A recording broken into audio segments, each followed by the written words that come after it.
Hi everybody, and welcome to Virtual Sunday School. Now, as you can see, we're back inside of our church, and today's topic is deception.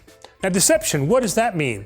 Well, that's the act of making somebody believe something that's not true. So it's like the story of the wolf in sheep's clothing, because what the wolf does is he puts on a sheep costume pretending to be something he's not, and then he can go in among the lambs for what purpose? Because he wants some really good souvlaki.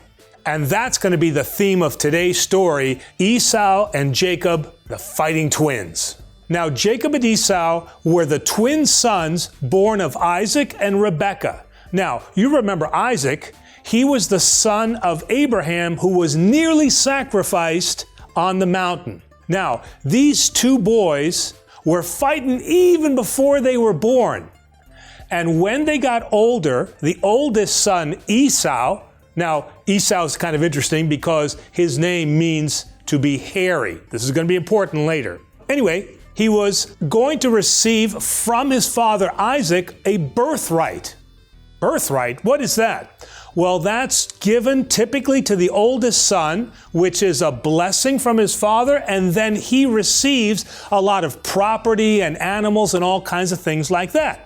One day, Jacob was at home and he was cooking this really delicious stew, kind of like a stefado. It was a meat stew. Now, Esau, the other brother, he comes home from a day of hunting. He didn't catch anything and he was just tired and he was hungry and he was smelling this soup.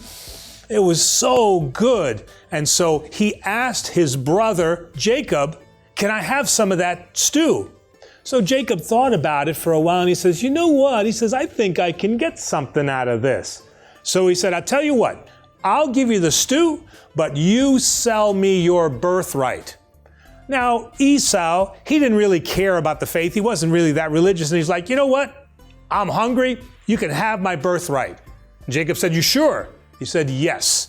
And so that's what happened, is that Esau lost his birthright and it was given now to Jacob. So many years later, when Isaac was old and almost blind, he knew that it was time to give his oldest son the blessing and the birthright, not knowing that Esau had already sold his birthright to his brother Jacob. So anyway, Isaac sends his son Esau out to go hunting to prepare for the great feast of the birthright. Now, while Esau was out, Jacob was thinking to himself, "I want my father's blessing for this birthright, but my father doesn't know that my brother sold it to me." So he had to think of a plan. Why? Because his brother was covered in hair and Jacob had really smooth skin. So Jacob knew that his father, immediately when he touched him, would know that he was not Esau. So Jacob and his mother got together and they found this old Halloween costume, and then Jacob put that on. Well, not exactly, but what Jacob did do was he put on some animal fur and he pretended to be his brother Esau.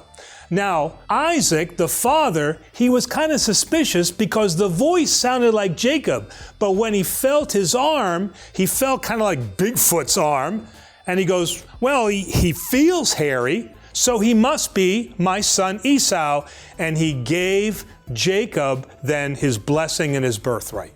Now, when Esau came back from hunting and found out that his father had given the birthright and the blessing to Jacob, Esau was mad.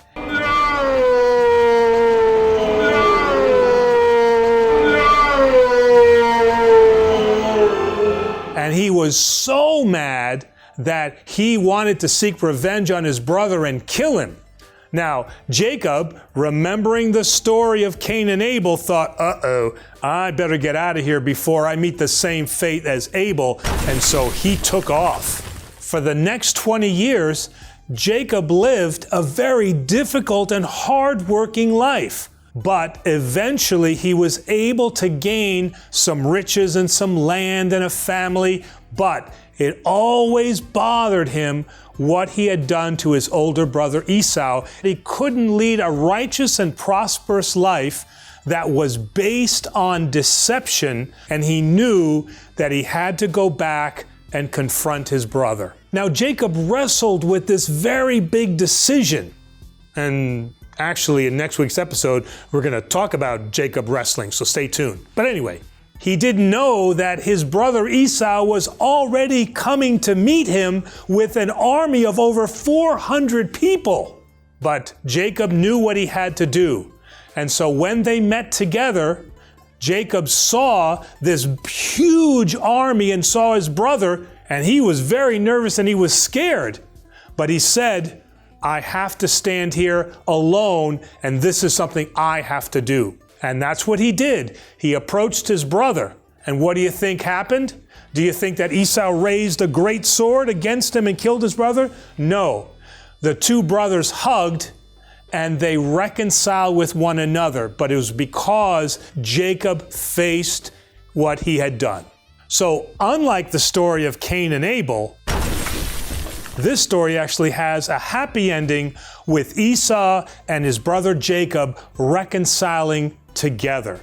So what does this mean for us today? Well, it means don't sell your house for a bowl of soup. Well, okay, seriously.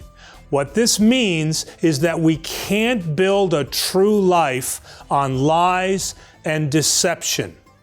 And that sometimes saying I'm sorry is not enough. We have to do those things that make it worthy of that person's forgiveness. And this is the work of repentance, that we feel remorse, that we feel sad for what it is that we have done, and that the other person sees that truly we want to be forgiven and are sad and regretful for what it is that we've done. Well, thanks everybody for joining us for this virtual Sunday school. And remember, always keep your eyes open because you never know when you're being deceived. So, like, share, subscribe, and we'll see you soon.